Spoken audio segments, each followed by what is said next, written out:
मैं ਜਲੰਧਰ ਕਿਸੇ ਹਿੰਦੂ ਪਰਿਵਾਰ ਦੇ ਕੋਲ ਬੈਠਾ, ਉਹਨਾਂ ਦੇ ਬੱਚੇ ਦੀ ਮੌਤ ਹੋ ਗਈ ਸੀ ਡਰੱਗ ਲੈਣ ਦੇ ਨਾਲ। ਤੇ ਜਦੋਂ ਮੈਂ ਉਹਨਾਂ ਦੇ ਕੋਲ ਬੈਠਾ ਤੇ ਅਫਸੋਸ ਕਰਨਾ ਪਿਆ, ਮੇਰਾ ਨੇੜੂ ਦਾ ਪਰਿਵਾਰ ਸੀ ਤੇ ਉਸ ਬੱਚੇ ਦੀ ਮਾਂ ਕਹਿੰਦੀ ਹੈ, ਉਹਦੇ ਮੂੰਹ ਚੋਂ ਪਹਿਲਾ ਸ਼ਬਦ ਪਤਾ ਕੀ ਨਿਕਲਿਆ? ਕਾਸ਼ ਕਿਤੇ ਅੱਜ ਸੰਤ ਭਿੰਡਰਾਂਵਾਲਾ ਜਿਉਂਦਾ ਹੁੰਦਾ। ਬਾਦਸ਼ਾਹ ਲਟੇਰਿਆਂ ਦੀਆਂ ਆਫਰ ਪ੍ਰਵਾਨ ਨਹੀਂ ਕਰਦੇ ਹੁੰਦੇ। ਅੱਜ ਦੇ ਸੰਦਰਭ 'ਚ ਵੀ ਇਸ ਨੂੰ ਯਾਦ ਰੱਖਿਓ। ਤੁਸੀਂ ਪੰਜਾਬ ਦੇ ਬਾਦਸ਼ਾਹ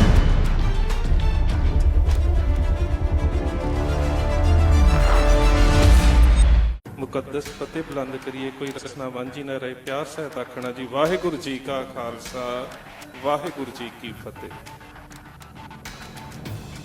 ਜੋ ਕੁਛ ਕੇਂਦਰ ਸਰਕਾਰ ਦੇ ਵੱਲੋਂ ਖੇਤੀਬਾੜੀ ਸੰਬੰਧਿਤ ਕਾਨੂੰਨਾਂ ਦੇ ਵਿੱਚ ਪੰਜਾਬ ਦੇ ਨਾਲ, ਪੰਜਾਬ ਦੀ ਕਿਸਾਨੀ ਦੇ ਨਾਲ ਜਿਸ ਤਰ੍ਹਾਂ ਦਾ ਵਿਸਾਘਾਤ ਕੀਤਾ ਗਿਆ ਹੈ, ਮੇਰੇ ਖਿਆਲ ਦੇ ਨਾਲ ਉਸ ਤੋਂ ਤਕਰੀਬਨ ਹੁਣ ਅਸੀਂ ਸਾਰੇ ਜਾਣੂ ਹੋ ਚੁੱਕੇ ਹਾਂ ਕਿ ਚਾਹੇ ਉਹ ਅਸੈਂਸ਼ੀਅਲ ਕਮੋਡਿਟੀ ਐਕਟ ਹੈ ਜਾਂ ਫਿਰ ਐਗਰੀਕਲਚਰ ਐਗਰੀਮੈਂਟ ਦੀ ਗੱਲ ਹੈ ਜਾਂ ਫਿਰ ਐਗਰੀਕਲਚਰ ਪ੍ਰੋਡਿਊਸ ਮਾਰਕੀਟਿੰਗ ਐਕਟ ਦੀ ਗੱਲ ਹੈ ਤੇ ਜਾਂ ਫਿਰ ਘੱਟੋ ਘੱਟ ਸਮਰਥਨ ਮੁੱਲ ਦੀ ਗੱਲ ਹੈ। ਇਹ ਜਿੰਨੀਆਂ ਕਿ ਗੱਲਾਂ ਨੇ ਅਸੀਂ ਬਹੁਤ ਦਿਨਾਂ ਤੋਂ ਸੁਣ ਰਹੇ ਹਾਂ ਤੇ ਤਕਰੀਬਨ ਇਸ ਤੋਂ ਜਾਣੂ ਹੋ ਵੀ ਚੁੱਕੇ ਹਾਂ। ਹੁਣ ਜਿਹੜੀ ਸਾਡੇ ਸਾਹਮਣੇ ਸਮੱਸਿਆ ਹੈ, ਮੈਂ ਉਸ ਨੂੰ ਇਤਿਹਾਸਿਕ ਦ੍ਰਿਸ਼ਟੀਕੋਣ ਤੋਂ ਤੁਹਾਡੇ ਸਾਹਮਣੇ ਰੱਖਣਾ। ਸਮੱਸਿਆ ਸਾਡੇ ਸਾਹਮਣੇ ਇਹ ਹੈ ਕਿ ਕੇਂਦਰ ਦੇ ਵੱਲੋਂ ਇਹਨਾਂ ਸਾਡੀਆਂ ਮੰਗਾਂ ਨੂੰ ਪ੍ਰਵਾਨਗੀ ਦਿੱਤੀ ਜਾਂਦੀ ਜਾਂ ਨਹੀਂ, ਇਹ ਇੱਕ ਵੱਖਰੀ ਗੱਲ ਹੈ। ਪਰ ਕੀ ਅਸੀਂ ਆਪਣੇ ਇਸ ਸਮੁੱਚੇ ਸੰਘਰਸ਼ ਦੇ ਇੱਕ ਤੁਹਾਡੀ ਹੁੰਦੀ ਹੈ ਸ਼ਾਰਟ ਟਰਮ ਪਲੈਨਿੰਗ, ਇੱਕ ਹੁੰਦੀ ਹੈ ਲੌਂਗ ਟਰਮ ਪਲੈਨਿੰਗ, ਕੀ ਅਸੀਂ ਆਪਣੇ ਸੰਘਰਸ਼ ਦੀ ਲੰਬੀ ਔਰ ਛੋਟੀ ਨੀਤੀ ਹੈ ਅਜੇ ਤੱਕ ਉਲੀਕ ਸਕੇ? ਅਸੀਂ ਇਸ ਸੰਘਰਸ਼ ਦੇ ਵਿੱਚੋਂ ਪੰਜਾਬ ਦੀ ਹੋਂਦ ਦੇ ਵਾਸਤੇ, ਪੰਜਾਬ ਦੀਆਂ ਨਸਲਾਂ ਨੂੰ ਬਚਾਉਣ ਦੇ ਵਾਸਤੇ ਜਿਹੜਾ ਬਦਲ ਕੱਢਣਾ ਚਾਹੁੰਦੇ ਹਾਂ, ਕੀ ਅਸੀਂ ਉਸ ਬਦਲ ਦੇ ਬਾਰੇ ਸੋਚਿਆ? ਨਹੀਂ ਤਾਂ ਇਹ ਗੱਲ ਤਾਂ ਸਾਨੂੰ ਸਾਰਿਆਂ ਨੂੰ ਪਤਾ। ਮੈਂ ਇਤਿਹਾਸ 'ਚ ਤੁਹਾਨੂੰ ਕੁਝ ਛੋਟੀਆਂ ਉਦਾਹਰਨਾਂ ਦੇ ਕੇ ਥੋੜੇ ਸਮੇਂ ਦੇ ਵਿੱਚ ਹੀ ਸੰਖੇਪ 'ਚ ਹੀ ਖਤਮ ਕਰਨ ਦੀ ਕੋਸ਼ਿਸ਼ ਕਰੂੰਗਾ। ਪੰਜਾਬ ਨੇ ਸੰਘਰਸ਼ ਪਹਿਲਾਂ ਵੀ ਲੜੇ ਨੇ, ਸੰਘਰਸ਼ ਅਸੀਂ ਪਹਿਲਾਂ ਵੀ ਬਹੁਤ ਕੀਤੇ ਨੇ, ਪਰ ਹਾਰੇ ਕਿੱਥੇ? ਅਸੀਂ ਸੰਘਰਸ਼ ਤਾਂ ਹਾਰੇ ਹੀ ਨਹੀਂ ਕਦੀ। ਅਸੀਂ ਮੈਦਾਨੇ ਜੰਗ 'ਚ ਨਹੀਂ ਹਾਰੇ, ਅਸੀਂ ਤੇਗ ਵਾਹੁੰਦੇ ਨਹੀਂ ਹਾਰੇ। ਅਸੀਂ ਹਾਰੇ ਕਿੱਥੇ? ਰਣਜੀਤ ਸਿੰਘ ਦੇ ਰਾਜ ਤੋਂ ਜਾਣ ਤੋਂ ਬਾਅਦ ਜੇਕਰ ਅਸੀਂ ਹਾਰੇ ਆ ਤੇ ਟੇਬਲ ਟਾਕ 'ਚ ਹਾਰੇ। ਅਸੀਂ ਬੇਸ ਤੇ ਜਾ ਕੇ ਹਾਰਦੇ, ਅਸੀਂ ਮੈਦਾਨੇ ਜੰਗ 'ਚ ਨਹੀਂ ਹਾਰਦੇ। ਜਿੱਥੇ ਸਾਡੇ ਨਾਲ ਸ਼ਮਸ਼ੀਰਾਂ ਖੜਕ ਰਹੀਆਂ ਹੁੰਦੀਆਂ ਨੇ, ਖੰਡੇ ਤੇ ਖੰਡਾ ਵੱਜ ਰਿਹਾ ਹੁੰਦਾ, ਅਸੀਂ ਉੱਥੇ ਨਹੀਂ ਹਾਰਦੇ। ਜਿੱਥੇ ਕਲਮ ਦੀ ਜੰਗ ਹੁੰਦੀ, ਅਸੀਂ ਉੱਥੇ ਜਾ ਕੇ ਹਾਰਦੇ। ਆਪਣੇ ਪਿਛੋਕੜ ਨੂੰ ਸਮਝਣ ਦੀ ਕੋਸ਼ਿਸ਼ ਕਰੋ। ਇਹ ਤਾਂ ਸਿਰਫ ਹਿੰਦੁਸਤਾਨ ਦੀ ਗੱਲ ਹੈ।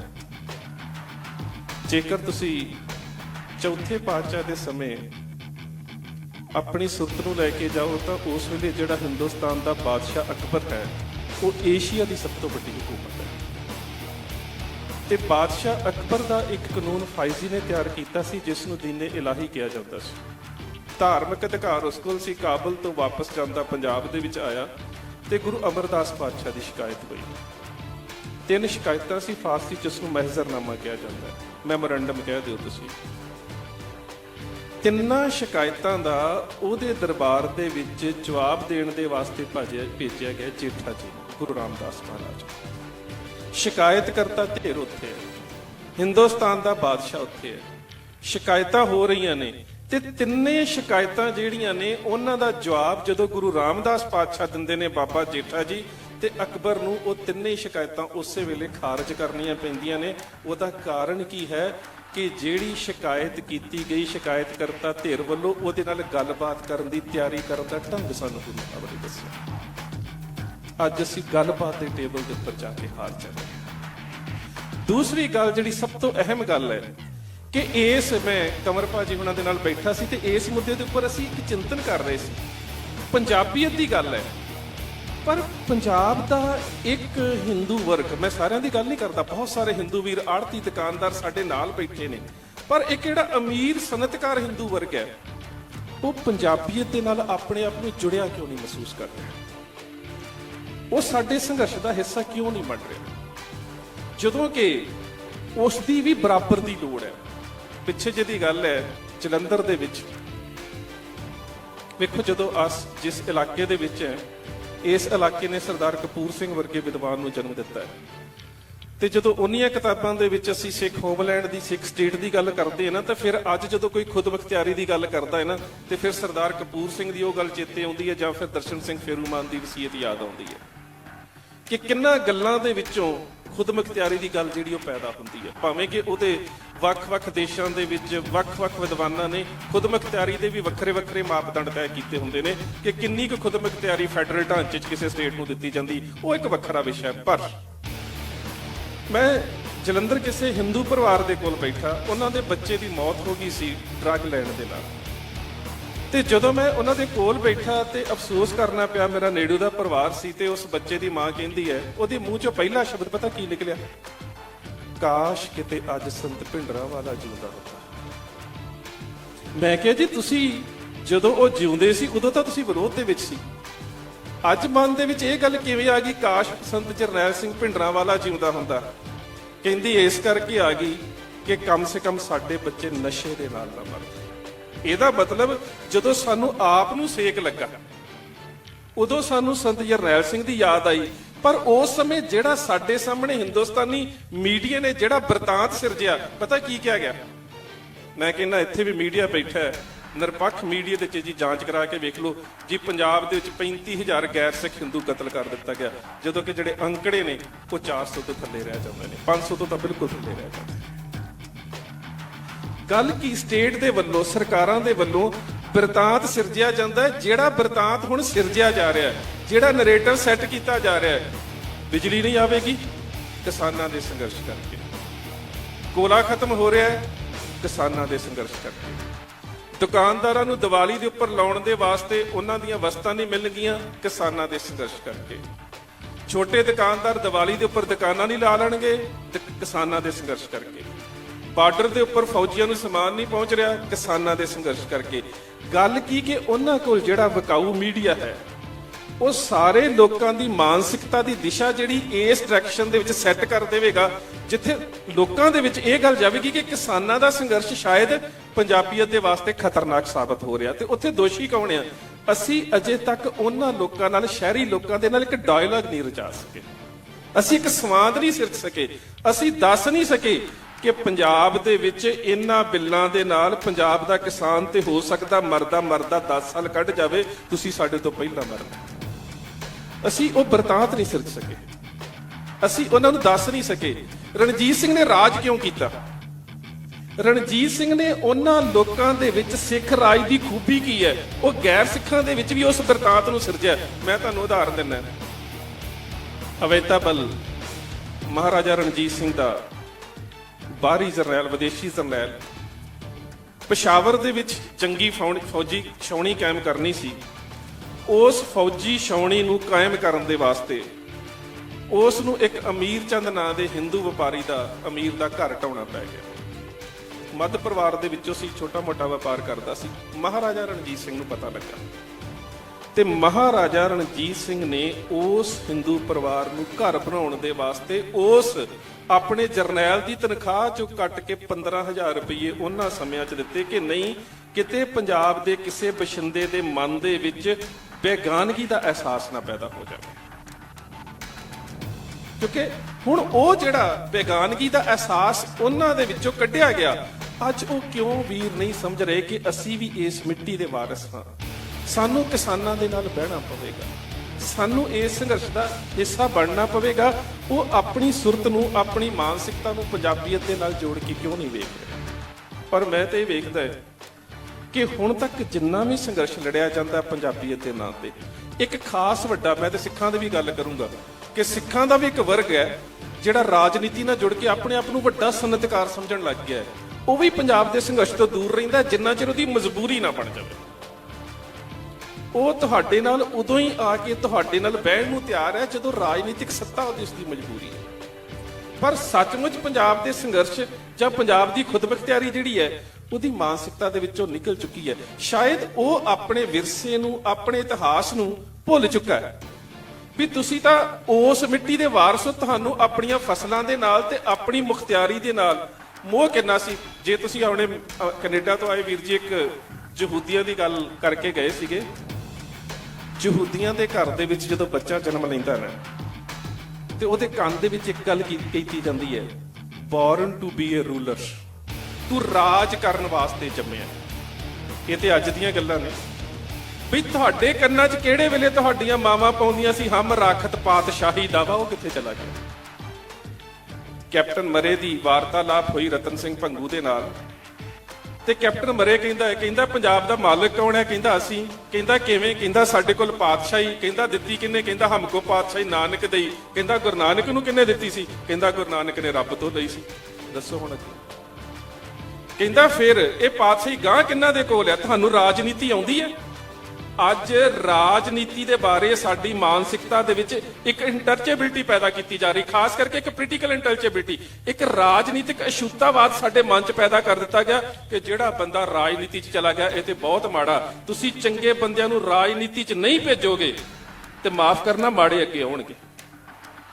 ਜੇ ਪੰਜਾਬ ਦੀ ਮੈਂ ਕਹਿੰਦਾ ਇਸ ਕਿਸਾਨੀ ਦੇ ਸੰਘਰਸ਼ 'ਚੋਂ ਜਿੱਥੇ ਪੰਜਾਬ ਦਾ ਕਿਸਾਨ, ਛੋਟਾ ਕਿਰਤੀ ਵਰਗ, ਖੇਤ ਮਜ਼ਦੂਰ ਤੇ ਛੋਟਾ ਸ਼ਹਿਰੀ ਦੁਕਾਨਦਾਰ, ਮੈਂ ਛੋਟੇ ਦੀ ਗੱਲ ਕਰ ਰਿਹਾ, ਲੀਡ ਵਰਗ ਦੀ ਗੱਲ ਨਹੀਂ ਕਰ ਰਿਹਾ, ਜੇਕਰ ਉਹ ਤੁਹਾਡੇ ਨਾਲ ਅੱਜ ਸੜਕ ਤੇ ਬੈਠਾ ਹੈ, ਜੇਕਰ ਇਸ ਸੰਘਰਸ਼ ਦੇ ਵਿੱਚੋਂ ਚੰਗਾ ਰਾਜਨੀਤਿਕ ਬਦਲ ਨਹੀਂ ਨਿਕਲਦਾ ਤੇ ਫਿਰ ਮੈਂ ਸੋਚਦਾ ਕਿ ਸਾਡੇ ਵਿੱਚ ਨਾ ਇੱਕ ਰਾਜਨੀਤਿਕ ਜਿਹੜੀ ਪੋਲੀਟੀਕਲ ਇੰਟਰਚੇਬਿਲਿਟੀ ਪੈਦਾ ਕਰ ਦਿੱਤੀ ਜਾਂਦੀ ਹੈ ਵੀ ਨਹੀਂ, ਰਾਜਨੀਤੀ ਬੜੀ ਮਾੜੀ ਚੀਜ਼ ਹੈ। ਵੀ ਤੁਸੀਂ ਤਾਂ ਉਹ ਸੀ, ਕੈਪਟਨ ਮਰੇ ਨੇ ਪੁੱਛਿਆ, ਕਹਿੰਦਾ ਰਾਜਨੀਤੀ ਆਉਂਦੀ ਹੈ? ਰਤਨ ਸਿੰਘ ਭੰਗੂ ਕਹਿੰਦਾ ਮੇਰੀ ਤਾਂ ਗੱਲ ਹੀ ਛੱਡ ਦੇ, ਮੇਰੇ ਤੇ ਖੂਨ 'ਚ ਹੈ, ਮੈਂ ਤੇ ਮਹਿਤਾਬ ਸਿੰਘ ਮੀਰਾਕੋਟ ਦੇ ਪਰਿਵਾਰ ਦੇ ਵਿੱਚੋਂ, ਮੇਰੀ ਤੇ ਗੱਲ ਹੀ ਸੁਣ ਲੈ। ਕਹਿੰਦਾ ਪੰਜਾਬ ਦੇ ਵਿੱਚ ਜਾ, ਕਹਿੰਦਾ ਅਰੋੜਾ ਝਿਊਰ ਜਾਤ ਸਨਾਤ ਜੇ ਸਭ ਜਾਣੇ ਰਾਜਨੀਤੀ ਕੀ ਬਾਤ, ਕਹਿੰਦਾ ਕਿਤੇ ਪਿੰਡ 'ਚ ਜਾ ਕੇ ਵੇਖ, ਚਾਹੇ ਕੋਈ ਦਲਿਤ ਹੈ, ਚਾਹੇ ਕੋਈ ਜੱਟ ਹੈ, ਚਾਹੇ ਕੋਈ ਸ਼ੂਦਰ ਹੈ, ਸਾਰੇ ਰਾਜਨੀਤੀ ਜਾਣਦੇ ਨੇ। ਉਹ ਤੁਹਾਡੇ ਤਾਂ ਲਹੂ ਦੇ ਵਿੱਚ ਸੀ, ਸਾਡੇ ਤਾਂ ਖੂਨ ਦੇ ਵਿੱਚ ਸੀ। ਹਮਕੋ ਪਾਤਸ਼ਾਹੀ ਨਾਨਕ ਦੇਈ, ਹਮ ਰਾਖਤ ਪਾਤਸ਼ਾਹੀ ਦਾਵਾ। ਅੱਜ ਸਾਡੇ ਚੋਂ ਪਾਤਸ਼ਾਹੀ ਦਾਵਾ ਗਵਾਚਦਾ ਕਿਉਂ ਜਾ ਰਿਹਾ ਹੈ? ਇਹਨਾਂ ਗੱਲਾਂ ਕਰਕੇ। ਔਰ ਇਹ ਦਾਅਵੇਦਾਰੀ ਢਾਡੀ ਕਿੰਨੀ ਵੱਡੀ ਸੀ। ਅਹਿਮਦ ਸ਼ਾਹ ਅਬਦਾਲੀ ਏਸ਼ੀਆ ਦਾ ਜੇਤੂ ਜਰਨੈਲ, ਨਿਰਸੰਦੇਹ ਕੋਈ ਸ਼ੱਕ ਨਹੀਂ, ਜੇਕਰ ਅਹਿਮਦ ਸ਼ਾਹ ਅਬਦਾਲੀ ਅਫਗਾਨਿਸਤਾਨ ਦਾ ਜਨਮਦਾਤਾ ਉਹ ਹੈ, ਉਸ ਨੂੰ ਉੱਥੇ ਬਾਬਾ ਅਫਗਾਨਿਸਤਾਨ ਕਿਹਾ ਜਾਂਦਾ ਹੈ। ਅਫਗਾਨਿਸਤਾਨ ਦਾ ਨਾਂ ਉਸਨੇ ਰੱਖਿਆ, ਨੀਂਹ ਉਸਨੇ ਰੱਖੀ, ਖਿੱਤਾ ਉਸਨੇ ਕਾਇਮ ਕੀਤਾ, ਇਹਦੇ 'ਚ ਕੋਈ ਸ਼ੱਕ ਨਹੀਂ ਹੈ। ਰਾਜਨੀਤਿਕ ਔਰ ਯੁੱਧਨੀਤਿਕ ਤੌਰ ਤੇ ਬੜਾ ਸਿਆਣਾ ਜਰਨੈਲ ਸੀ। ਮਰੱਟਿਆਂ ਦਾ ਲੱਕ ਤੋੜਿਆ, ਤਕਰੀਬਨ 3 ਦਹਾਕੇ ਮਰੱਟੇ ਦੁਬਾਰਾ ਉੱਠ ਨਹੀਂ ਸਕੇ। ਤੇ ਜਦੋਂ ਕੋਪਰਹੀੜੇ ਦੇ ਮੈਦਾਨ ਦੇ ਵਿੱਚ ਸਿੱਖਾਂ ਦੇ ਨਾਲ ਲੜਿਆ ਨਾ, ਤੇ ਸਿੱਖਾਂ ਨੂੰ ਜਦੋਂ ਲੜਦਿਆਂ ਵੇਖਿਆ ਤੇ ਉਸ ਜੰਗ ਦੇ ਵਿੱਚ ਸਿੱਖਾਂ ਨੂੰ ਲੜਦਿਆਂ ਵੇਖਣ ਤੋਂ ਬਾਅਦ ਇਹ ਦੇਵੀਗੜ੍ਹ ਦੇ ਕਿਲੇ 'ਚ ਜਾ ਕੇ ਪਟਿਆਲੇ ਦੇ ਮਹਾਰਾਜਾ ਆਲਾ ਸਿੰਘ ਨੂੰ ਮਿਲਿਆ ਤੇ ਕਹਿੰਦਾ ਸਿੱਖਾਂ ਦੇ ਨਾਲ ਸੁਲ੍ਹਾ ਕਰਾ ਦੇ, ਇਹਨਾਂ ਦੇ ਨਾਲ ਲੜਨਾ ਔਖਾ, ਇਹਨਾਂ ਨਾਲ ਮੇਰੀ ਸੁਲ੍ਹਾ ਕਰਾ ਦੇ। ਤੇ ਆਲਾ ਸਿੰਘ ਨੇ ਉਸ ਵੇਲੇ ਨਾਨੂ ਸਿੰਘ ਗਰੇਵਾਲ ਨਾਂ ਦਾ ਵਕੀਲ ਸੀ ਜਿਹੜਾ ਸਿੱਖਾਂ ਦੇ ਕੋਲ ਭੇਜਿਆ, ਤੇ ਉਹ ਜੋ ਪੰਗ ਸਿੰਘ ਬੈਠੇ ਨੇ ਉਹਨਾਂ ਪੰਜਾਂ ਸਿੰਘਾਂ ਦੇ ਅੱਗੇ ਨਾਨੂ ਸਿੰਘ ਗਰੇਵਾਲ ਵਕੀਲ ਜਿਹੜਾ ਅਬਦਾਲੀ ਵੱਲੋਂ ਭੇਜਿਆ ਗਿਆ, ਉਹਨੇ ਇੱਕ ਸ਼ਰਤ ਰੱਖੀ ਹੈ। ਕਹਿੰਦਾ ਸ਼ਰਤ ਬੜੀ ਸੌਖੀ ਹੈ, ਸੱਚਮੁੱਚ ਸ਼ਰਤ ਬੜੀ ਸੌਖੀ ਜੀ। ਅੱਜ ਵੀ ਜਦੋਂ ਹੁਣ ਸਟੇਟ ਨੇ ਕਹਿਣਾ ਨਾ ਜੀ ਅਸੀਂ MSP ਜਿਹੜੀ ਆ ਉਹਦੀਆਂ ਮੰਗਾਂ ਜਾਰੀ ਰੱਖਾਂਗੇ, ਇਹ ਕਰਾਂਗੇ, ਉਹ ਕਰਾਂਗੇ, ਤੇ ਮਾਫ ਕਰਨਾ ਸਾਡੀਆਂ ਬਹੁਤੀਆਂ ਰਾਜਨੀਤਿਕ ਤੇ ਦੂਜੀਆਂ ਧਿਰਾਂ ਨੇ ਕਹਿਣਾ ਹੁਣ ਮੋਰਚਾ ਛੱਡ ਦਿਓ, ਕਿਉਂਕਿ ਅਸੀਂ ਆਪਣੀ ਲੌਂਗ ਟਰਮ ਤੇ ਸ਼ਾਰਟ ਟਰਮ ਪਲੈਨਿੰਗ ਨਹੀਂ ਕੀਤੀ। ਪਰ ਜਿਸ ਕੌਮ ਨੇ ਰਾਜ ਕਰਨਾ ਸੀ, ਜਿਸ ਜੱਸਾ ਸਿੰਘ ਰਾਮਗੜੀਏ ਨੂੰ, ਜਿਸ ਜੱਸਾ ਸਿੰਘ ਆਲੂਵਾਲੀਏ ਨੂੰ, ਜਿਸ ਚੜ੍ਹਤ ਸਿੰਘ ਨੂੰ, ਜਿਸ ਡੱਲੇਵਾਲੀਏ ਸਰਦਾਰ ਨੂੰ, ਤੇ ਜਿਸ ਸਰਦਾਰ ਬਘੇਲ ਸਿੰਘ ਤੇ ਹਰੀ ਸਿੰਘ ਤੇ ਕਰਮ ਸਿੰਘ ਨੂੰ ਪਤਾ ਸੀ ਅਸੀਂ ਆਉਣ ਵਾਲੀ ਉਮਤ ਨੂੰ ਰਾਜ ਦੇਣਾ ਤੇ ਅਸੀਂ ਲੌਂਗ ਟਰਮ ਪਲੈਨਿੰਗ ਦੇ ਵਿੱਚੋਂ ਨਿਕਲਣਾ, ਉਹਨਾਂ ਦੇ ਸਾਹਮਣੇ ਪੇਸ਼ਕਸ਼ ਰੱਖੀ ਗਈ। ਉਹ 6 ਮਹੀਨਿਆਂ ਬਾਅਦ ਅਬਦਾਲੀ ਆਇਆ ਕਰੇਗਾ ਤੇ ਤੁਸੀਂ ਛਮਾਹੀ ਦੇ ਤੌਰ ਤੇ ਬਾਜਰਾ, ਮੋਠ, ਗਵਾਰਾ, ਜਿੰਨੀਆਂ ਕੋਦੋਂ ਫਸਲਾਂ ਹੁੰਦੀਆਂ ਸੀ, ਇਹ ਚੀਜ਼ਾਂ ਉਹਦੀ ਝੋਲੀ 'ਚ ਪਾ ਦਿਆਓ ਤੇ ਤੁਸੀਂ ਇੱਥੋਂ ਦੀ ਨਵਾਬੀ ਕਰ ਸਕਦੇ ਹੋ। ਪਰ ਬਾਦਸ਼ਾਹ ਤੁਹਾਡਾ ਅਬਦਾਲੀ ਹੋਵੇਗਾ। ਕਿੰਨਾ ਸਸਤਾ ਸੌਦਾ, ਕਿੰਨਾ ਵਧੀਆ ਸੌਦਾ ਜੇ ਸੋਚਿਆ ਜਾਵੇ। ਪਰ ਸਰਦਾਰ ਚੜ੍ਹਤ ਸਿੰਘ ਮਹਾਰਾਜਾ ਰਣਜੀਤ ਸਿੰਘ ਦਾ ਦਾਦਾ ਆਪਣੇ 5 ਸਿੰਘਾਂ ਦੇ ਨਾਲ ਸਲਾਹ ਕਰਕੇ ਉਸ ਨੂੰ ਜਵਾਬ ਪਤਾ ਕੀ ਦਿੰਦਾ ਹੈ? ਕਹਿੰਦਾ ਪਹਿਲੀ ਗੱਲ ਤਾਂ ਇਹ ਹੈ ਕਿ ਅਸੀਂ ਇੱਥੋਂ ਦੇ ਬਾਦਸ਼ਾਹ ਤੇ ਅਬਦਾਲੀ ਉੱਥੋਂ ਦਾ ਲਟੇਰਾ ਕਦੀ ਬਾਦਸ਼ਾਹ ਲਟੇਰਿਆਂ ਦੀਆਂ ਆਫਰ ਤੇ ਪੇਸ਼ਕਸ਼ ਪ੍ਰਵਾਨ ਨਹੀਂ ਕਰਦੇ। ਪਹਿਲੀ ਗੱਲ ਤਾਂ ਇਹ, ਬਾਦਸ਼ਾਹ ਲਟੇਰਿਆਂ ਦੀਆਂ ਆਫਰ ਪ੍ਰਵਾਨ ਨਹੀਂ ਕਰਦੇ ਹੁੰਦੇ। ਅੱਜ ਦੇ ਸੰਦਰਭ 'ਚ ਵੀ ਇਸ ਨੂੰ ਯਾਦ ਰੱਖਿਓ ਤੁਸੀਂ, ਪੰਜਾਬ ਦੇ ਬਾਦਸ਼ਾਹ। ਦੂਜੀ ਗੱਲ, ਗੱਲ ਕਣਕ ਦੀ ਨਹੀਂ ਹੈ, ਗੱਲ ਬਾਜਰੇ ਦੀ ਨਹੀਂ ਹੈ, ਗੱਲ ਜਵਾਰ ਦੀ ਨਹੀਂ ਹੈ, ਗੱਲ ਮੋਠਾਂ ਦੀ ਨਹੀਂ ਹੈ, ਗੱਲ ਹੈਗੀ ਆਜ਼ਾਦੀ ਦੀ ਤੇ ਗੁਲਾਮੀ ਦੀ। ਜਿਹੜਾ ਜਵਾਬ ਦਿੱਤਾ ਉਸ ਵੇਲੇ ਨਾ ਸਰਦਾਰ ਸੋਹਣ ਸਿੰਘ ਸੀਤਲ ਹੋਣਾ ਨੇ ਉਸ ਨੂੰ ਕਵਿਤਾ 'ਚ ਲਿਖਿਆ, ਕਹਿੰਦੇ ਸਾਡੇ ਵੱਲੋਂ ਸ਼ਾਹ ਨੂੰ ਕਹਿ ਦੇਣਾ ਜਾ ਕੇ, ਸ਼ਾਹ ਅਬਦਾਲੀ ਬਾਰੇ ਸ਼ਬਦ ਵਰਤਿਆ ਗਿਆ, ਸਾਡੇ ਵੱਲੋਂ ਸ਼ਾਹ ਨੂੰ ਕਹਿ ਦੇਣਾ ਜਾ ਕੇ, ਮਿਲਾਂਗੇ ਉਸ ਨੂੰ ਰਣ ਵਿੱਚ ਹੱਥ ਤੇਗ ਉਠਾ ਕੇ, ਸ਼ਰਤਾਂ ਲਿਖਾਂਗੇ ਰਤ ਨਾਲ ਖੈਬਰ ਕੋਲ ਜਾ ਕੇ, ਸ਼ਾਹ ਨਜਰਾਨੇ ਸਾਥੋਂ ਭਾਲਦਾ ਇਉਂ ਈਨ ਮਨਾ ਕੇ, ਪਰ ਸ਼ੇਰ ਨਾ ਜਿਉਂਦੇ ਸੀਤਲਾ ਨੱਕ ਨੱਥ ਪਵਾ ਕੇ। ਸਾਡੀ ਵਿਚਾਰਧਾਰਾ ਤਾਂ ਇਸ, ਅਸੀਂ ਤਾਂ ਉਸ ਵਿਰਸੇ ਦੇ ਵਾਰਸ ਸੀ ਜਿੱਥੇ ਕਿਸੇ ਤਰ੍ਹਾਂ ਦੀ ਆਪਣੀ ਕੌਮੀਅਤ ਜਾਂ ਆਪਣੇ ਖੇਤਰੀ ਪੱਧਰ ਜਾਂ ਆਪਣੇ ਖਿੱਤੇ ਜਾਂ ਆਪਣੀ ਖੁਦ ਮੁਖਤਿਆਰੀ ਦੇ ਉੱਪਰ ਕਿਸੇ ਤਰ੍ਹਾਂ ਦਾ ਕੋਈ ਸਮਝੌਤਾ ਹੀ ਨਹੀਂ ਕੀਤਾ ਜਾਂਦਾ। ਸਾਡੇ ਵਡੇਰੇ ਤਾਂ ਉਹ ਸੀ। ਅੱਜ ਸਾਨੂੰ ਉਸ ਚੀਜ਼ ਨੂੰ ਵੇਖਣਾ ਪਵੇਗਾ ਕਿ ਜਿਸ ਤਰ੍ਹਾਂ ਦੇ ਨਾਲ ਸਨਅਤਕਾਰੀ, ਇਹ ਵੱਡਾ ਜਿਹੜਾ ਕਾਰਪੋਰੇਟ ਸੈਕਸ਼ਨ ਹੈ ਨਾ, ਇਹ ਪੰਜਾਬ ਦੀ ਸਨਅਤਕਾਰੀ ਨੂੰ ਜਿਸ ਤਰ੍ਹਾਂ ਦੇ ਨਾਲ ਪ੍ਰਭਾਵਿਤ ਕਰਨ ਵਾਸਤੇ ਤੁਰਿਆ ਹੋਇਆ ਹੈ, ਆਉਣ ਵਾਲੇ ਸਮੇਂ ਦੇ ਵਿੱਚ ਵੇਖੋ, ਮੈਂ ਬਾਰ-ਬਾਰ ਇਹ ਗੱਲ ਕਿਹਾ ਗਿਆ ਕਿ ਸਰਕਾਰਾਂ ਦੇ ਵੱਲੋਂ ਤੇ ਹੁਣ ਜਿਹੜਾ ਮੀਡੀਆ ਦਾ ਵੀ ਇੱਕ ਬਹੁਤ ਵੱਡਾ ਹਿੱਸਾ ਜਿਹੜਾ ਨਾ, ਉਹ ਵੀ ਸਨਅਤਕਾਰੀ ਦਾ ਹਿੱਸਾ ਬਣ ਗਿਆ ਕਾਰਪੋਰੇਟ ਸੈਕਸ਼ਨ ਦਾ। ਔਰ ਉਹਨਾਂ ਵੱਲੋਂ ਜਿਹੜਾ ਬਿਰਤਾਂਤ ਹੁਣ ਸਿਰਜਿਆ ਜਾ ਰਿਹਾ, ਕੁਝ ਦਿਨਾਂ ਦੀ ਗੱਲ ਹੈ ਨਾ, ਕਿ ਤੁਹਾਡੀ ਪਰਾਲੀ ਦੇ ਧੂਏ ਕਰਕੇ ਦਿੱਲੀ ਦੇ ਵਿੱਚ ਪ੍ਰਦੂਸ਼ਣ ਹੋ ਰਿਹਾ, ਪਰ ਜੇ ਤੁਸੀਂ ਪੋਲਿਊਸ਼ਨ ਦੇ ਅੰਕੜੇ ਕੱਢ ਕੇ ਵੇਖੋ ਤੇ 51% ਪੋਲਿਊਸ਼ਨ ਕਰਦੀਆਂ ਨੇ ਇਹਨਾਂ ਦੀਆਂ ਫੈਕਟਰੀਆਂ ਹਿੰਦੁਸਤਾਨ ਦੇ ਵਿੱਚ, 25% ਪੋਲਿਊਸ਼ਨ ਹੈ ਮੋਟਰ ਗੱਡੀਆਂ ਦਾ, 11% ਘਰੇਲੂ ਹੈ ਤੇ 8.5% ਕਿਹੜਾ ਉਹ ਹੈਗਾ ਤੁਹਾਡੀਆਂ ਫਸਲਾਂ ਦਾ, ਸਿਰਫ 8.5%, ਤੇ ਉਹਦੇ ਤੋਂ ਵੱਧ ਤਾਂ ਬਿਹਾਰ ਦੇ ਭਈਏ ਬੀੜੀ ਫੂਕ ਦਿੰਦੇ, ਉਸ ਤੋਂ ਵੱਧ ਉਹ ਪੋਲਿਊਸ਼ਨ ਕਰ ਦਿੰਦੇ ਆ। ਹਾਲਾਂਕਿ ਤੁਹਾਡੀ ਪਰਾਲੀ ਦੇ ਵਿੱਚੋਂ ਕੋਈ ਜ਼ਹਿਰੀਲਾ ਅੰਸ਼ ਨਹੀਂ ਨਿਕਲਦਾ, ਪਰ ਜਦੋਂ ਉਹ ਬੀੜੀ ਪੀਂਦੇ ਨੇ 3000 ਕਿਸਮ ਦੇ ਜ਼ਹਿਰੀਲੇ ਕੈਮੀਕਲ ਤੁਹਾਡੀ ਹਵਾ 'ਚ ਜਾ ਰਹੇ, ਉਹਨਾਂ ਦੀ ਕੋਈ ਚਿੰਤਾ ਨਹੀਂ। ਉਸ ਪੋਲਿਊਸ਼ਨ ਦੀ ਕਿਸੇ ਨੂੰ ਕੋਈ ਚਿੰਤਾ ਨਹੀਂ, ਤੁਹਾਡੀ ਪਰਾਲੀ ਦੀ ਚਿੰਤਾ, ਜਿਹਦੇ 'ਚ ਕੋਈ ਜ਼ਹਿਰੀਲਾ ਤੱਤ ਨਿਕਲ ਕੇ ਜਦੋਂ ਅਸੀਂ ਪਰਾਲੀ ਫੂਕਦੇ ਆ ਤੇ ਘਰਾਂ 'ਚ ਵੀ ਬੈਠੇ ਹੁੰਦੇ ਆ, ਉਸੇ ਕਿੱਲੇ ਦੇ ਵਿੱਚ ਹੁੰਦੇ, ਉਸੇ ਏਕੜ ਦੇ ਵਿੱਚ ਖਲੋਤੇ ਹੁੰਦੇ ਆ, ਸਾਨੂੰ ਦਮਾ ਨਹੀਂ ਹੁੰਦਾ। ਪਰ ਇਹਨਾਂ ਨੂੰ ਸਿਗਰਟਾਂ ਦੇ ਨਾਲ ਦਮਾ ਨਹੀਂ ਹੁੰਦਾ, ਤੁਹਾਡੀ ਪਰਾਲੀ ਨਾਲ ਦਮਾ ਹੁੰਦਾ। ਉਹਦਾ ਕਾਰਨ ਕੀ ਹੈ ਕਿ ਉਹਨਾਂ ਬਹੁ ਗਿਣਤੀ ਕੌਮੀਅਤ ਦੇ ਵਿੱਚ ਇੱਕ ਬਿਰਤਾਂਤ ਨੂੰ ਸਿਰਜਣਾ ਹੈ ਕਿ ਇਹ ਸਭ ਕੁਝ ਤੁਹਾਡੇ ਕਰਕੇ ਹੋ ਰਿਹਾ, ਇਹ ਲੋਕਾਂ ਦੇ ਮਨਾਂ ਦੇ ਵਿੱਚ ਇਹ ਗੱਲ ਪਾਉਣੀ ਹੈ। ਤੇ ਹੁਣ ਇਹ ਤੁਹਾਡੀ ਤੇ ਖਾਸ ਕਰਕੇ ਆ ਸੋਸ਼ਲ ਮੀਡੀਆ ਵਾਲੇ ਜਿੰਨੇ ਕਿ ਸਮਝਦੇ ਨੇ ਕਿ ਅਸੀਂ ਪੰਜਾਬ ਦੀ ਮਿੱਟੀ ਦੇ ਨਾਲ ਜੁੜੇ ਹੋਏ ਹਾਂ, ਇਸ ਮੀਡੀਆ ਦੀ ਇੱਕ ਵਿਸ਼ੇਸ਼ ਜ਼ਿੰਮੇਵਾਰੀ ਬਣ ਜਾਂਦੀ ਹੈ ਕਿ ਅਸੀਂ ਸਾਡਾ ਦੁਖਾਂਤ, ਪੰਜਾਬ ਦਾ ਦੁਖਾਂਤ ਤੇ ਉਹਦਾ ਬਿਰਤਾਂਤ ਜਿਹੜਾ ਉਹ ਸਿਰਜਣਾ।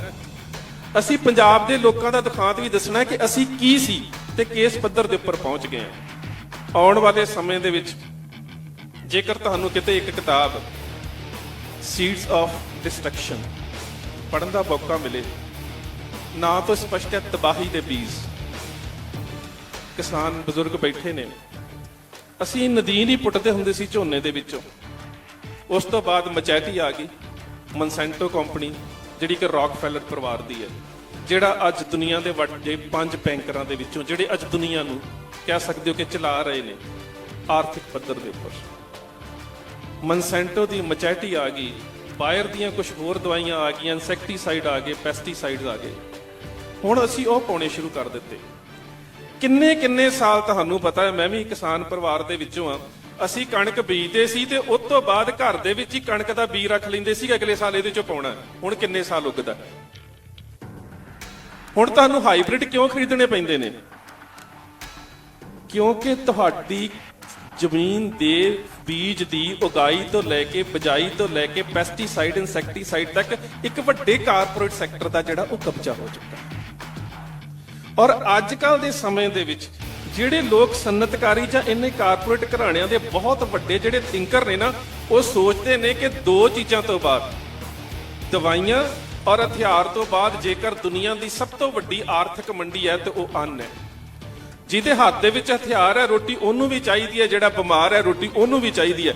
ਇਸ ਕਰਕੇ ਤੁਹਾਡਾ ਅੰਨ ਜਿਹੜਾ ਇਸ ਦੇ ਉੱਪਰ ਨਜ਼ਰਾਂ ਟਿਕੀਆਂ ਹੋਈਆਂ ਨੇ, ਕਿਉਂਕਿ ਇਹ ਤੀਜੇ ਨੰਬਰ ਦੇ ਉੱਪਰ, ਵੈਸੇ ਤਾਂ ਹੁਣ ਦੂਜੇ ਨੰਬਰ 'ਚ ਆਇਆ ਦਵਾਈਆਂ ਤੋਂ ਬਾਅਦ, ਪਰ ਦੂਸਰੇ ਜਾਂ ਤੀਸਰੇ ਨੰਬਰ ਦੇ ਉੱਪਰ ਇਹ ਦੁਨੀਆ ਦੀ ਸਭ ਤੋਂ ਵੱਡੀ ਆਰਥਿਕਤਾ ਦਾ ਸਰੋਤ ਬਣਦਾ ਜਾ ਰਿਹਾ।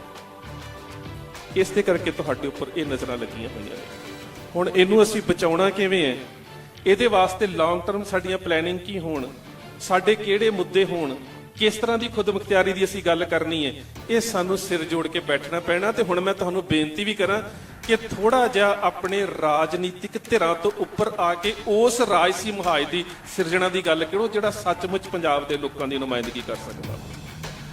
ਮਿਸਲਾਂ ਵੱਖ-ਵੱਖ ਲੜਦੀਆਂ ਸੀ, ਲੜਦੇ ਰਹੋ, ਵੱਖ-ਵੱਖ ਪਿੰਡਾਂ 'ਚ ਸਾਡੇ ਸਾਰਿਆਂ ਦੇ ਲੜਾਈ ਝਗੜੇ ਨੇ, ਕੋਈ ਵੱਡੀ ਗੱਲ ਨਹੀਂ। ਮਿਸਲਾਂ ਵੱਖ-ਵੱਖ ਲੜਦੀਆਂ ਸੀ ਤੇ ਜਦੋਂ ਅਬਦਾਲੀ ਨੇ ਹਮਲਾ ਕਰ ਦਿੱਤਾ ਤੇ ਸਰਦਾਰ ਮਿੱਤ ਸਿੰਘ ਉਹਨਾਂ ਦੇ ਪਰਿਵਾਰ ਦੇ ਵਿੱਚੋਂ ਇੱਕ ਡੱਲੇਵਾਲੀਆ ਮਿਸਲ ਦੇ ਸਰਦਾਰ ਸੀ, ਸਰਦਾਰ ਜੱਸਾ ਸਿੰਘ ਆਹਲੂਵਾਲੀਆ ਨੂੰ ਕਹਿੰਦੇ ਕਿ ਅਬਦਾਲੀ ਨੇ ਘੇਰ ਲਿਆ, ਹੁਣ ਆਪਣੀ ਆਪਣੀ ਮਿਸਲ ਆਪੋ ਆਪਣੇ ਬਜ਼ੁਰਗਾਂ ਤੇ ਆਪੋ ਆਪਣੀਆਂ ਔਰਤਾਂ ਦੀ ਰਾਖੀ ਕਰ ਲਵੇ। ਤੇ ਸਰਦਾਰ ਜੱਸਾ ਸਿੰਘ ਆਹਲੂਵਾਲੀਆ ਨੇ ਇੱਕ ਗੱਲ ਕਹੀ ਸੀ, ਉਹਨੇ ਕਿਹਾ ਸੀ ਮਿਸਲ ਵੰਡ ਅਬ ਕਬੇ ਨਾ ਪਾਵੋ, ਰਲ ਮਿਲ ਖੜ ਤੁਰ ਪੰਥ ਬਚਾਓ। ਹੁਣ ਆਪਸੀ ਵੰਡ ਛੱਡ ਦਿਓ, ਹੁਣ ਤੁਹਾਡਾ ਦੁਸ਼ਮਣ ਵੱਡਾ ਹੈ। ਜਿੰਨਾ ਚਿਰ ਤੁਹਾਡੇ ਸਿਰ ਤੇ ਦੁਸ਼ਮਣ ਨਹੀਂ ਸੀ, ਤੁਸੀਂ ਆਪਸ 'ਚ ਬਥੇਰਾ ਲੜ ਲਿਆ, ਬਹੁਤ ਲੜ ਲਿਆ ਸੀ ਆਪਸ ਦੇ ਵਿੱਚ। ਹੁਣ ਤੁਹਾਡੇ ਸਿਰ ਦੇ ਉੱਪਰ ਜਿਹੜਾ ਕਾਰਪੋਰੇਟ ਸੈਕਟਰ ਦਾ ਵੱਡਾ ਦੁਸ਼ਮਣ ਹੈ ਨਾ, ਉਹਦੇ ਵਾਸਤੇ ਤੁਹਾਨੂੰ ਇਕੱਠੇ ਪਾਉਣਾ ਪੈਣਾ। ਹੁਣ ਤੁਹਾਨੂੰ ਉਸ ਗੱਲ ਨੂੰ ਆਪਣੇ ਦਿਮਾਗ 'ਚ ਪਾਉਣਾ ਪੈਣਾ ਕਿ ਰਲ ਮਿਲ ਖੜ ਤੁਰ ਪੰਥ ਬਚਾਓ। ਹੁਣ ਪੰਥ ਬਚਾਉਣ ਦੀ ਗੱਲ ਕਰਨੀ ਪੈਣੀ ਹੈ। ਤੇ ਜਿਹੜਾ ਪੰਥ ਤੇ ਪੰਜਾਬ ਹੈ ਨਾ, ਅਸੀਂ ਸਾਰੇ ਹੀ ਪਿੰਡਾਂ 'ਚ ਰਹਿੰਦੇ ਆ, ਗੁਰਦੁਆਰੇ ਜਾਂਦੇ ਆ, ਔਰ ਗ੍ਰੰਥ ਔਰ ਪੰਥ ਨੂੰ ਤੋੜ ਕੇ ਨਹੀਂ ਜੇ ਵੇਖਿਆ ਜਾ ਸਕਦਾ। ਜਿਸ ਵੇਲੇ ਸਰਦਾਰ ਗੁਰਬਖਸ਼ ਸਿੰਘ ਅੰਮ੍ਰਿਤਸਰ ਸ਼ਹੀਦ ਹੋਣ ਲੱਗਾ ਸੀ ਨਾ, ਤੇ ਸ਼ਹਾਦਤ ਤੋਂ ਪਹਿਲਾਂ ਉਹਨੇ ਕਲਗੀਧਰ ਪਾਤਸ਼ਾਹ ਦੇ ਨਾਲ ਇੱਕ ਪਿਆਰੀ ਜੀ ਗੱਲ ਕੀਤੀ ਸੀ। ਕਹਿੰਦਾ ਪਾਤਸ਼ਾਹ ਪੰਥ ਜੋ ਰਹਾ ਤੋ ਗ੍ਰੰਥ ਕੀ ਰਹੇਗੀ ਨਾਥ, ਪੰਥ ਜੋ ਨਾ ਰਹਾ ਤੋ ਗ੍ਰੰਥ ਕੌਣ ਮਾਨੇਗਾ। ਸੋ ਤੁਹਾਡੀ ਗੁਰੂ ਸਾਹਿਬ ਦੀ ਵਿਚਾਰਧਾਰਾ ਵੀ ਉਹਨਾਂ ਚਿਰ ਤੱਕ ਦੁਨੀਆ 'ਚ ਪ੍ਰਵਾਹਿਤ ਹੋ ਸਕੇਗੀ ਜਿੰਨਾ ਚਿਰ ਤੱਕ ਤੁਹਾਡੀ ਮਾਨਸਿਕਤਾ ਦੇ ਵਿੱਚ, ਚਾਹੇ ਪੰਜਾਬ ਦਾ ਕੋਈ ਹਿੰਦੂ ਹੈ, ਚਾਹੇ ਕੋਈ ਦਲਿਤ ਵੀਰ ਹੈ, ਚਾਹੇ ਕੋਈ ਕਿਸਾਨ ਹੈ, ਜਿੰਨਾ ਚਿਰ ਤੁਹਾਡੇ ਮਨ ਦੇ ਵਿੱਚ ਇਹ ਗੱਲ ਨਹੀਂ ਆਉਂਦੀ ਕਿ ਪੰਜਾਬ ਜਿਉਂਦਾ ਗੁਰਾਂ ਦੇ ਨਾਲ। ਇਹਦੇ ਤੋਂ ਬਿਨਾਂ ਨਾ ਕੋਈ ਵਿਕਲਪ ਤੇ ਨਾ ਕੋਈ ਸੰਕਲਪ ਸਾਡੇ ਕੋਲ ਹੈਗਾ ਕਿ ਪੰਜਾਬ ਗੁਰਾਂ ਦੇ ਨਾਂ ਤੇ ਜਿਉਂਦਾ ਹੈ। ਤੇ ਇਹ ਜਿਹੜਾ ਗੁਰਾਂ ਦੇ ਨਾਂ ਤੇ ਜਿਉਂਦਾ ਪੰਜਾਬ ਹੈ, ਜਿਸ ਗੁਰੂ ਸਾਹਿਬਾਨ ਨੇ ਪਵਨ ਗੁਰੂ ਪਾਣੀ ਪਿਤਾ ਮਾਤਾ ਤਤ ਮਹਤ ਦੀ ਗੱਲ ਕੀਤੀ ਸੀ, ਉਸ ਜਰਖੇਸ ਮਿੱਟੀ ਦੇ ਵਾਸਤੇ, ਉਸ ਧਰਤੀ ਮਾਤਾ ਦੇ ਵਾਸਤੇ ਸਾਨੂੰ ਇਕਮੁੱਠ ਹੋਣਾ ਪਵੇਗਾ। ਪੰਜਾਬ ਦੇ ਵਿੱਚ ਪੰਜਾਬੀਅਤ ਦੇ ਵਾਸਤੇ, ਇਸ ਮਿੱਟੀ ਦੇ ਵਾਸਤੇ, ਔਰ ਅਸੀਂ ਇਸ ਸੂਬੇ ਦੀ ਰੀੜ ਦੀ ਹੱਡੀ ਹਾਂ। ਸਾਨੂੰ ਕਿਤੇ ਨਾ ਕਿਤੇ ਆਪਣੇ ਸਿਆਸੀ ਮਤਭੇਦ ਭੁਲਾ ਕੇ ਇੱਕ ਟੇਬਲ ਦੇ ਉੱਪਰ ਆਉਣਾ ਪਵੇਗਾ। ਪਰ ਇਸ ਵਾਰੀ ਫਿਰ ਉਹੀ ਗੱਲ ਸਰਦਾਰ ਕਪੂਰ ਸਿੰਘ ਦੀ ਗੱਲ ਕਹਿ ਕੇ ਸਮਾਪਤੀ ਕਰਨ ਲੱਗਾ, ਇੰਜ ਨਾ ਹੋਵੇ ਕਿ ਤੁਸੀਂ ਸੜਕਾਂ ਤੇ ਜਿੱਤ ਜਾਓ ਤੇ ਟੇਬਲ ਤੇ ਜਾ ਕੇ ਹਾਰ ਜਾਓ। ਇਸ ਵਾਰੀ ਇੰਜ ਨਾ ਹੋਣ ਦਿਓ। ਸੱਚ ਦੀ ਜਾਗਰੂਕਤਾ ਦਾ ਪ੍ਰਤੀਕ, ਖਬਰਸਾਰ।